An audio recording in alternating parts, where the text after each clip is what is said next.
जब भी आप भगवान से कुछ मांगते हैं तो आपको हमेशा वह नहीं मिलता जो आप चाहते हैं। इसके बजाय वह आपको वह देता है जो आपके लिए सही है।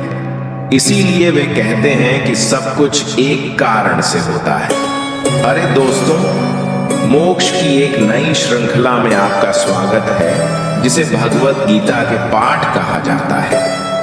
आज हम ये पता लगाने जा रहे हैं कि हम गीता के दूसरे अध्याय से क्या सीख सकते हैं। इस वीडियो में हम इस बारे में बात करेंगे भगवत गीता का दूसरा अध्याय। पहले अध्याय में हमने देखा कि कैसे अर्जुन ने कुरुक्षेत्र में युद्ध के मैदान का सर्वेक्षण किया और दोनों पक्षों के अपने प्रियजनों को लड़ने के लिए तैयार देखकर निराश और अभिभूत हो गए। वे अपना धनुष अलग रख देते हैं और रथ के पीछे बैठ जाते हैं। अपने प्रियजनों के प्रति मोह में खोकर वे भगवान कृष्ण के खिलाफ लड़ने के लिए अपनी अनिच्छा व्यक्त करते हैं। इससे पहले कि आप भगवत गीता के दूसरे अध्याय में उतरे, दोस्तों, भगवत गीता का दूसरा अध्याय हमें भावनात्मक स्थिरता, आत्मा, मृत्यु, पुनर्जन्म और निर्णय लेने के बारे में सिखाता है। यह क्रोध के मुख्य कारण और इसे दूर करने के तरीके भी बताता है। साथ ही यह आपको दिखाता है कि कैसे रहना है किसी भी स्थिति में खुश रहो। भगवत गीता अध्याय 2 सांख्य योग या गीता के सार के बारे में बात करता है। यह अध्याय योद्धा अर्जुन के साथ शुरू होता है, जो वास्तव में संघर्ष महसूस कर रहा है। वह ऐसी बातें कह रहा है जैसे कि यदि वह युद्ध में गया तो उसे पाप लगेगा और अपने ही लोगों को मारने का कष्ट सहना पड़ेगा। वह उन बूढ़ों को ठीक अपने सामने देख सकता था। वहां पितामह भीष्म थे, वह बूढ़ा व्यक्ति जो आचार्य द्रोण जैसा था और आचार्य कृपा भी। अर्जुन को लगा जैसे उन्हें नीचे गिराना सचमुच कठिन होने वाला है। वे वास्तव में घबरा गए थे और अब अर्जुन को प्रेरणा के पीछे की सच्चाई जानने की जरूरत थी। हालांकि उन्होंने बहुत सारे सिद्धांत प्रस्तुत किए थे और कई संदेह उठाए थे, फिर भी भगवान कृष्ण ने उन्हें उत्तर नहीं दिया था। इस दूसरे अध्याय में वे अर्जुन के सभी संदेहों को दूर करने का प्रयास करते हैं। वे अर्जुन को समझाने की कोशिश कर रहे हैं कि सच क्या है और झूठ क्या है। वे इस बारे में बात करते हैं कि आज हमारे सामने क्या है लेकिन कल नहीं होगा, और क्या शाश्वत और अनंत है। जब अर्जुन को एहसास हुआ कि मैं संदेह से घिरा हुआ हूं और जीवन में एक बड़ी चुनौती का सामना कर रहा हूं, तो वह भगवान कृष्ण की ओर मुड़ते हैं और कहते हैं, ठीक है कृष्ण, मैं अब आपका शिष्य हूं। जब आप अपने आप को जीवन में सभी प्रकार की चुनौतियों से घिरा हुआ पाते हैं तो आपको एहसास होता है कि जीवन के अर्थ को सही मायने में समझने के लिए आपको एक बुद्धिमान और सच्चे गुरु की आवश्यकता है, जो आपका मार्गदर्शन कर सके और आपको सही रास्ता दिखा सके। अर्जुन, जो अब तक कृष्ण को केवल अपने मित्र के रूप में देखता था और युद्ध में लड़ने से बचने के लिए हर तरह के बहाने बना रहा था, अब कृष्ण को अपने गुरु के रूप में स्वीकार कर रहा है और खुद को उनके शिष्य के रूप में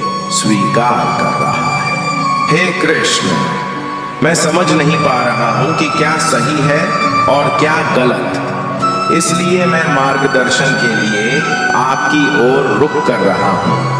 कृपया मुझे रास्ता दिखाएं। कृष्ण मुस्कुराए और अर्जुन की ओर देखने लगे और कहा, क्या कोई सच में दिल से पूछ सकता है और वे जो चाहते हैं वह नहीं मिला? हे अर्जुन, तुम्हारे अंदर क्या है?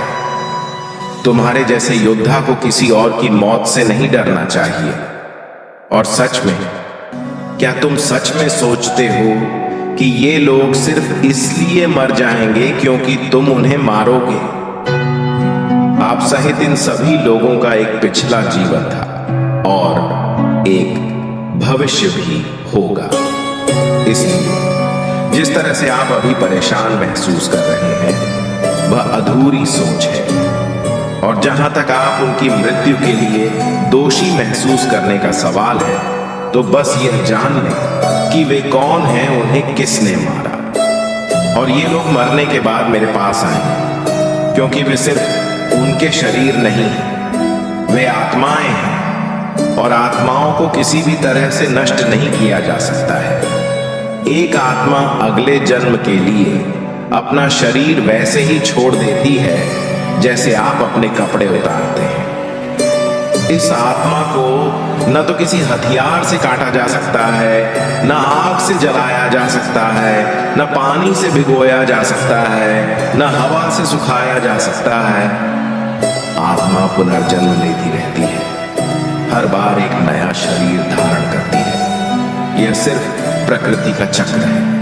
हे अर्जुन, मैं ही हूं जो जीवन देता है और जीवन लेता है।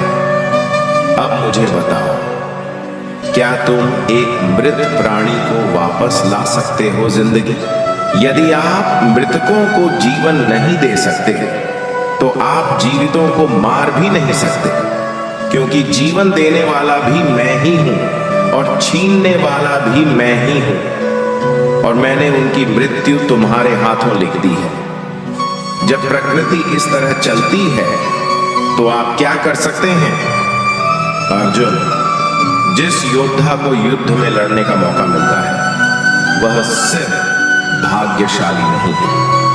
जीवन में उसका कर्तव्य और उद्देश्य लड़ना है। यदि आप इस लड़ाई में शामिल नहीं होते हैं, तो इसका मतलब है कि आप अपना कर्तव्य और उद्देश्य ठीक से पूरा नहीं कर रहे हैं। और इसीलिए आपके नाम पर एक दाग जुड़ जाएगा। आप जैसे योद्धा के लिए वह दाग मौत से भी बदतर है। जो लोग आपको इतना सम्मान देते थे, वही लोग आपके बारे में बुरा बोलेंगे। तो अर्जुन, सुख और दुख, विजय और पराजय के विचारों को त्याग दो और अपने मन को स्थिर करो। युद्ध के लिए अपना धनुष उठाओ। इस तरह या तो तुम युद्ध में गिर जाओगे और मेरे पास आओगे, या तुम विजयी हो जाओगे और अपनी विजय का फल भोगोगे। तो मूल रूप से आपको अपने कर्तव्य करने का अधिकार है, लेकिन आप उन कार्यों के परिणामों के हकदार नहीं हैं। अपने कार्यों के परिणामों का कारण स्वयं को न समझें और न ही निष्क्रिय होने का मोह पालें। आप काम करने से पहले परिणाम के बारे में सोच रहे हैं। आपको पता होना चाहिए कि मैं वह हूं जो परिणाम देता हूं, और आप वह हैं जिसे काम करने की जरूरत है। बस अपने काम पर ध्यान केंद्रित करें और मैं निश्चित रूप से मेरा ख्याल रखूंगा। अर्जुन ने कृष्ण से पूछा कि वह अपने विचारों को कैसे स्थिर रख सकते हैं और अपनी भावनाओं को कैसे नियंत्रित कर सकते हैं, क्योंकि कृष्ण ने उन्हें ऐसा करने के लिए कहा था।